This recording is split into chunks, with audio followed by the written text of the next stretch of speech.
Bienvenidos, fans of the hottest entertainment on the planet. I'm Fuego here. This is a Rapido Fuego review for a aspiring awards contender that fell a little bit short, unfortunately. It snuck in just before the end of 2025 for awards consideration in limited theaters, and finally got the chance to see it after hearing some festival buzz, but definitely died off as we got towards like Oscar nominations and some other things. Amanda Seyfried, I always forget how she prefers to have it pronounced, in The Testament of Anne Lee. Now, to the best of my understanding, as I was doing a little research walking out of the theater, this is based on an actual historical figure, founder of the Shakers, which was kind of an offshoot of the Quakers. It is a woman who came over from the UK to the Americas when it was still colonies and everything, because this takes place mid-1700s, pre-Revolutionary War and everything. And I gotta say, from a stylistic standpoint, I mean, the recreation of this time period, from the domiciles or everyone's dwelling to the beautiful cinematography of these forests, and just like, I mean, I felt like I was transported right back to this time period. Also, the costuming is terrific, but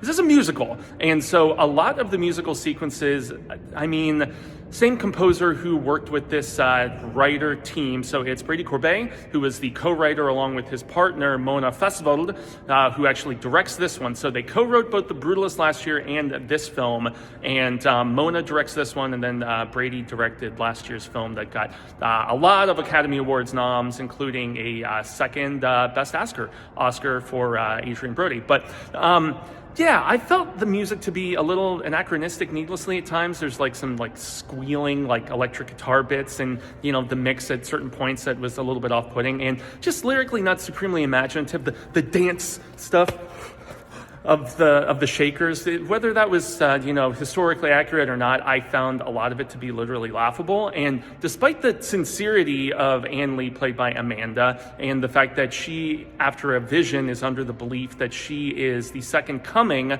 of Jesus, but as a woman, and the theology that her and her brother Lewis Pullman, that they start this whole kind of movement that relocates to the States and everything, is about how God has to be both man and woman at the same time and everything, and there is a disdain for sex, and a lot of it. You have a lot of, I mean, besides a great performance from Amanda in a script and a inevitable presentation that I found a bit lacking, which is why, no Oscar nominations or anything.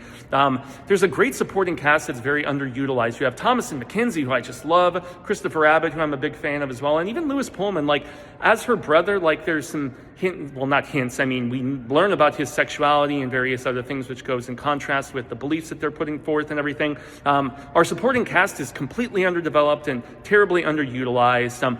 At the end, I did not enjoy this movie very much, unfortunately, and I can see why it was kind of, given the cold shoulder by the Academy and a lot of awards.